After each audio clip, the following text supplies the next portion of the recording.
Good afternoon, everyone. We're going to get into a very exciting discussion. Welcome all panel members. I want to throw in a couple of statistics right now. Out of, we in India, we are at 1.46 billion people, and the school system serves 24.8 crore students each year. And under your leadership, you're also at the helm of care of such individuals and students. Our discussion today is going to be centered towards how do we develop and how do we ensure that tech education is taken care of with 21st century skills. NEP 2020 focuses on creating an ecosystem with digital education which is accessible, equitable, and impactful. I want to start by asking Ms. Gunjan, 21st century skills of course go beyond tech. Critical thinking, collaboration, adaptability are crucial. Can you give some examples of activities, of initiatives that you've taken in your school or teaching strategies that you've built that lead to effective tech skills? Namaskar everyone. A lot has been said about technology since morning. We have been celebrating technology since morning and how it is imperative and indispensable for us to grow as a school, as an economy, as a nation. I'll just take 2 minutes and then I'll move to activities. Technology is indispensable. We are the 4th largest economy of the world. Congratulations to all of us. A 4 trillion economy.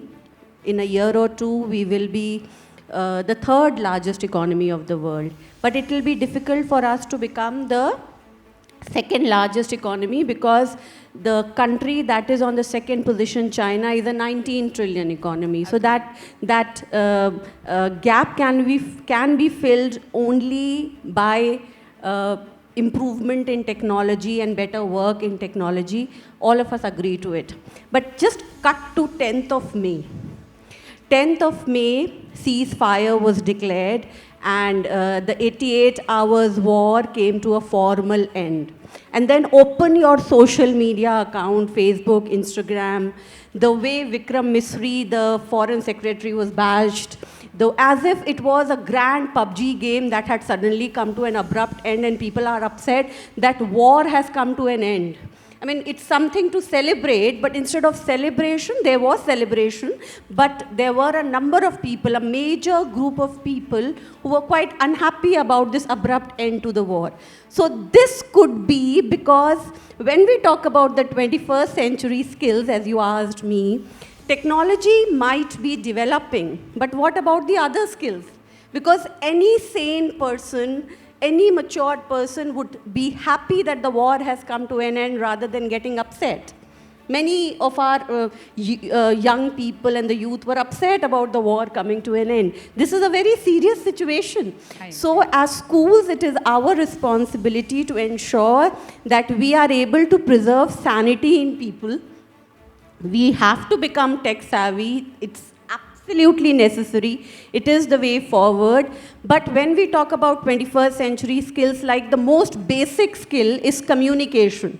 Now, communication is something that cannot be done by emojis alone. We are interacting with a class of students who would communicate maximum on WhatsApp or Instagram through emojis. So, communication as a school, we do a lot of debates and seminars and Socratic seminars and declamations, and of course, writing is also important. You have to think, you can't be dependent on ChatGPT. Where is your creativity then?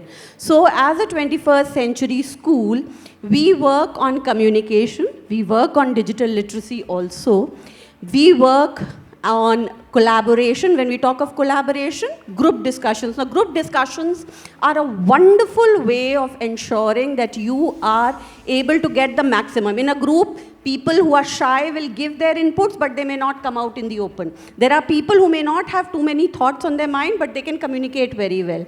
And then If group discussions happen at home, online, you are using technology also, isn't it?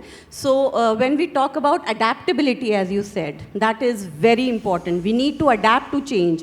Gen Z is a generation where adaptability is very low. Just a few days back, I came across a news piece. I'll not mention the name of the channel, especially not on ABP platform, but I came across a news piece which said that Gen Z is entitled. I don't vouch for the authenticity, but this has come across that Gen Z is entitled and it is very difficult for them to communicate well or adapt to changes. So this is, again, a concern. Now, when we talk of adaptability, parents also play a role. So we believe that a lot of parent connect is also required. A lot of interaction with parents is also required. It's a prerequisite to ensure that you do what is right for the child. Then when we talk about the 4 C's, communication, creativity, critical thinking, we need to add one more C to it, and that is culture. Many of us in the race of technology forget culture. So we as schools, all of us, we are committed to ensure that we save culture also. We need to ensure that our children know about the richness of our culture. They may take a lot of pride in winning a PUBG game or anything. I don't know many games, so I'm repeatedly using the same game. But apart from that, we believe that a good teacher who can guide the child as to how to use technology can do wonders with the child. So we also pay a lot of attention to the training of our teachers so that they are able to groom the child in the right way. That is something that we are committed to. And of course, global awareness is also a 21st century skill. Problem solving. There are so many children. Last year we came across a lot of suicides in Kota. So that means the children are low on confidence, or perhaps the problem solving skills are not up to the mark. So the school does a lot of activities where problem solving is involved, and thanks to CBSE, a lot of exposure to these activities comes to us through CBSE also. There are plantation activities, there are science challenges, maths challenge, reading. A lot of activities are organized by CBSE, and we make sure that we participate in these activities so that the children get the right exposure, and along with technology, we can boast of the real 21st century skills. A recent survey by the Economics Times suggested that 52% of students want to opt for tech education when they move out of school. I want to know from Ms. Hardeep, what are some creative or cost-effective ways that you have used tech or technology education in your school to ensure that it reaches everybody? Yeah, thank you for that. So there is a lot of low-cost technology available, absolutely free of cost also, which is simple and easily available. So I can give you some examples. There is IBM Skill Build, which offers free self-paced courses, right? So they can do it at their own pace. The children can do it at their own pace. So it's available in AI, coding, soft skills, which offers industry-relevant experience to the children. And since it is free of cost, it is easily accessible to everybody. So this was one good thing that we did with the children. We have Adobe Express premium licenses, which were given to our teachers and our children, so that they can use that for multimedia content and make presentations. So that's also available. There are open educational resources like NCRT e-books. There are Diksha app, which is widely used now. Even YouTube videos. That's a very good source to for children who want to learn at their own pace. They can look at the video again and again, and then that helps them.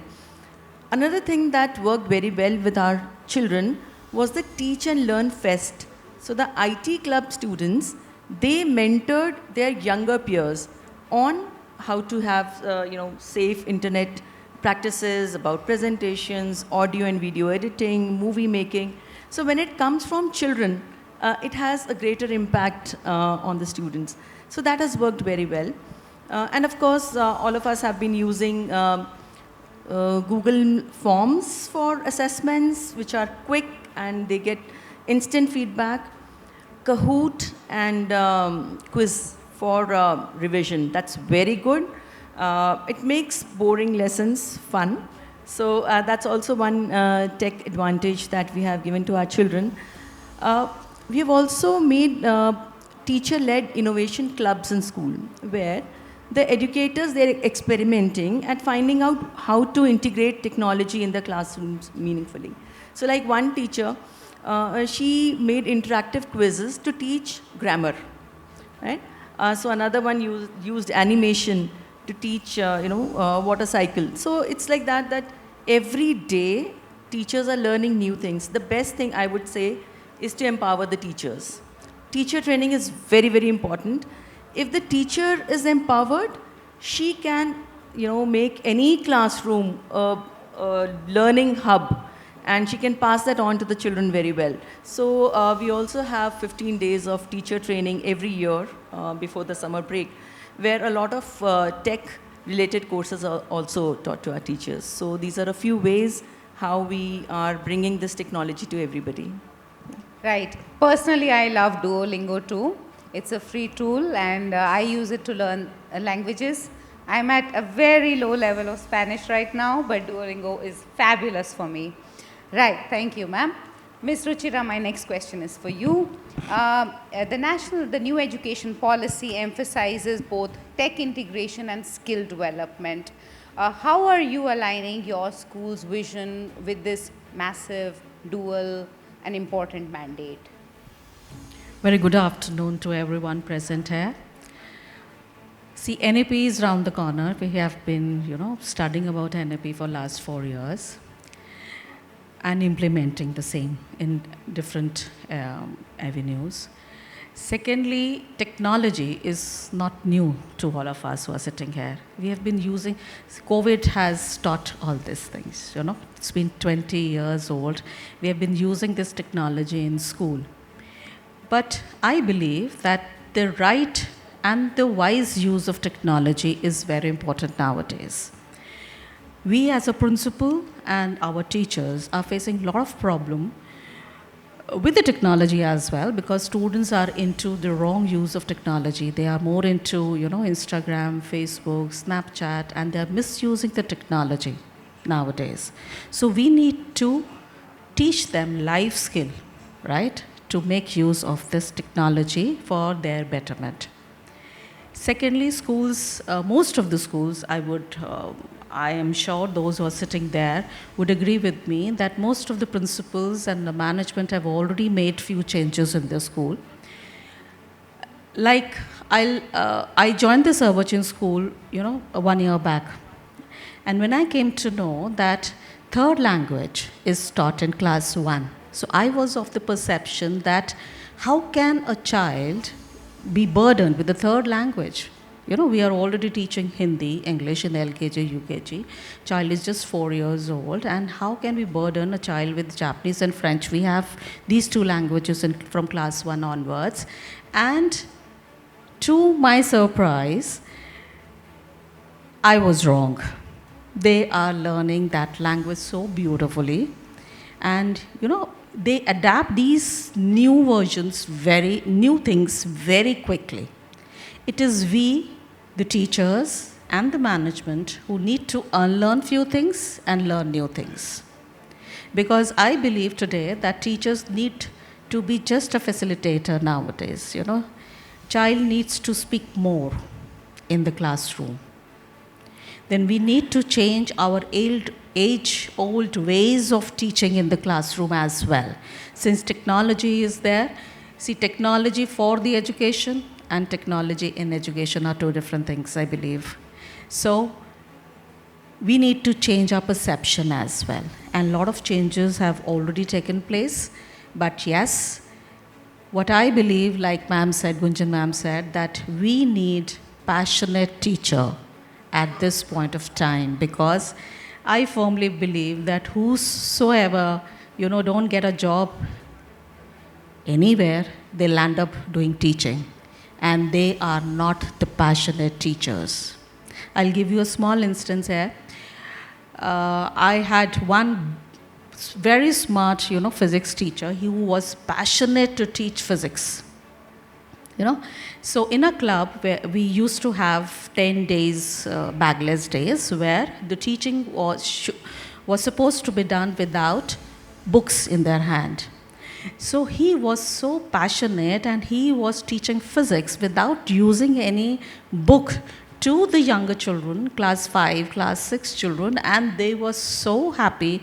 When I went to their class, ma'am आपको पता है कि हम अगर हाथ रगड़ेंगे तो हम electricity भी ट्रांसफ़र कर सकते हैं. Oh wow, let's show me how. So they learned these things when they were doing it in the class itself. So experiential learning is so important nowadays. So that's why I would say that passionate teachers, right, and few life skill lessons for our children, and all 4 stakeholders standing on the same, berth makes hell of a difference, will make hell of a difference in education sector. Right, taking a cue from you, one of my favorite teachers, Ken Robinson, said that there's no school system which is greater than its teachers. So teachers are at the helm of it, and they are the ones who design and ensure it's delivered in the most qualitative manner to the high number of students that we work for, live for, care for, and cater to. I remember a few days, last year I was in Australia, and I was, my nephew is there, and I saw a beautiful lesson plans made by the teachers out there. So I learned from him, and here we are asking our teachers to write lengthy lesson plans in their diary. We need to make these changes in coming years to make our teachers more comfortable, and our children, using technology even at home, going through those lesson plans, going through the videos attached with those lesson plans, going with the PPT which is prepared by the teachers. That lesson plan makes hell of a difference in a teaching strategies. Absolutely, absolutely. Thank you. We are mindful of the time, so we'll quickly take one more question. Ms. Gunjan, this question is for you. How do you support teachers in developing their competencies at your school? So there is just one mantra: listen twice as much to your teachers as you speak to them, and tell the same thing to the teachers. Listen twice as much to the students as you speak to them. Trust your teachers, give them the right tools, that means the right infrastructure, and give them time and lots of training. And then it's a cakewalk. See, I'm trying to adhere to the time. That sounds just about right. Mr. Hardeep, my next question is for you. In context where resources are limited, what are your top 2 tricks to promote 21st century skills meaningfully? Yeah, so 21st century skills can be promoted inside the classroom without gadgets as well. As Gunjan ma'am had earlier spoken about group discussions, debates, role plays, and problem solving. In addition to that, we have the interdisciplinary project where one question is given to a group of children and they have to research on it. So when they have done, they use technology to research, they collate, they collaborate with each other, and then finally they present that to the students. Now what we have observed is that students who were hesitant to speak up in the class, they have now become group leaders, and that critical thinking has built in, the communication has built in, the collaboration has come in. So with one project, a lot of 21st century skills have been incorporated in those children. So this is one thing. Another thing which I said earlier also is about empowering teachers. And if the teacher knows how to use the locally available material, I mean, say for example, for design thinking, the teacher can use a simple chart paper.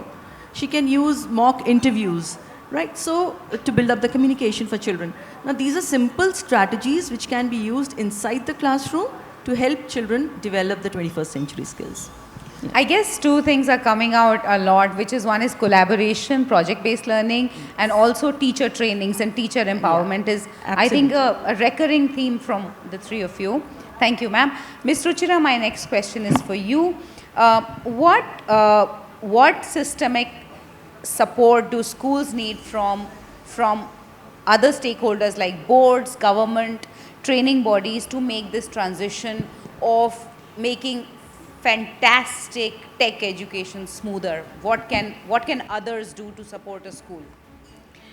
There was a session earlier also on this, yes. and I fully agree with them that we need an overhauling, and we need to connect the school curriculum with the university curriculum.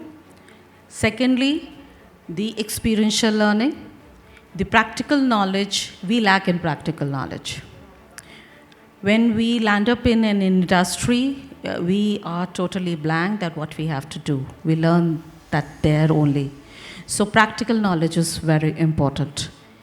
A better infrastructure, a lot of skill education has been discussed, but where are we having that practical knowledge for the same, right? We don't have that labs. We don't have the, where our students can go and do that practically. So we are aligning it with the universities. A few days back, my children went to one of the college and, saw their labs and did an internship for 15 days out there, and they really enjoyed that. Then we need to have partnership with the industries as well, like HCL and TCS is already doing that. A lot of other industries are also coming up. So I believe that internship at regular intervals and this practical knowledge, giving them practical knowledge that what is required today is very important. I firmly believe that rote learning and theoretical knowledge should go away. We need to change our assessment pattern as well. All right. So to sum it up, perhaps industry-facing work experience related real transferable skills to be taught in the classroom, keeping tech in center, yet even that center of tech should revolve around human values with humanity and the emotional quotient also, so that our children are not only problem solvers but also problem relievers for others. With that, we would like to wrap up. Thank you so much for your patience. Thank you, everyone. Thank you.